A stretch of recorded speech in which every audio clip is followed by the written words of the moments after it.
I've written some of my own bad versions of personal statements. These are not personal. I've just made them up because I've seen them a lot. So one is the autobiography. Ever since I was 10 years old, I wanted to be a lawyer. I argued about XYZ with my parents. I always liked to read the fine print and would pester my parents with questions about what all these legal terms meant. It continued in school when I argued XY policies for a higher grade from the teacher using their own grading rubric. How clever was I? I did debate and was even on a panel with XYZ famous person. They said I was the most impressive young person they'd ever encountered. My college had an unfair policy about dining hall meal plans that I got changed. Now in my job, I advocate for XYZ by helping clients navigate policies, loopholes, all that bureaucracy.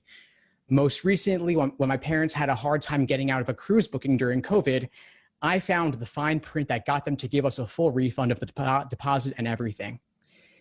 There are a lot of problems with XYZ policies on the national level, and I want to change that. I will bring perseverance, diligence, and hard work to whatever I do. Based on my previous professional and personal experiences, I am confident that X School of Law is the best place to achieve my goals. Thank you. So I hope you realize that there are several terrible problems with a personal statement along these lines. Most of it, obviously, I would scrap entirely. If I were to look for the little gold nugget in this that could be expanded upon, this person has helped clients navigate various policies, loopholes, bureaucracy.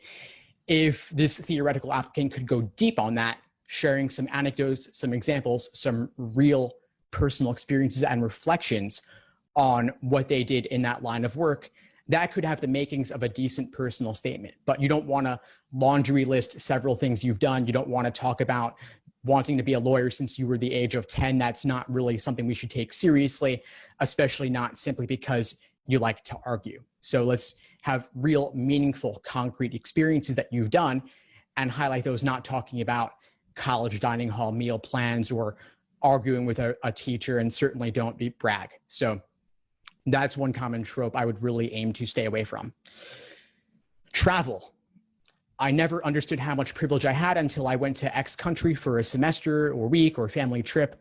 I thought I had it hard living as a college student working at the same time, but these people didn't even have clean water. It made me realize my obligation to help others and devote my life to public service. There are many policy changes that need to be made, such as XYZ. So don't spend a lot of time talking about policy changes you want to make. They're not looking for your policy proposals. You haven't been to law school yet. They also don't want to hear about you recognizing your privilege during a short trip somewhere. If you were somewhere for a very long period of time, different story, but travel essays I would typically stay away from. On a similar note, don't talk about how your home country is less free or less good than the American way of life and how the rule of law is essential to a free society and that you're inspired by your experience with the American legal system or with some other country's legal system.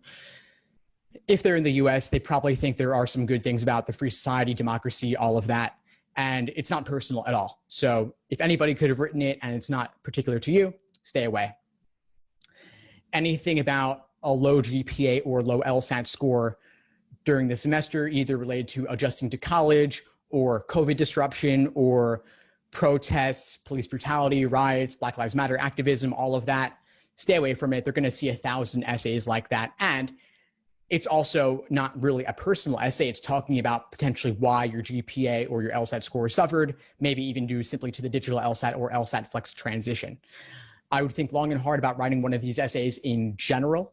And if you do, don't make it a personal statement, make it a separate addendum and ask yourself, really, truly, is it necessary to write this? There may be cases, of course, where it is, but otherwise I'd stay away.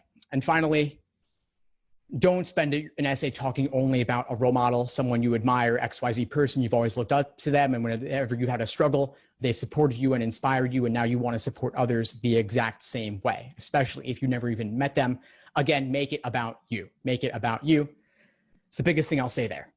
Thanks for tuning into the show. Please subscribe if you haven't done so already to be notified of new episodes as I release them, and feel free to reach out if you need anything at all as you move forward with your prep. I'm happy to help however I can. In the meantime, I'll wish you all the best and take care.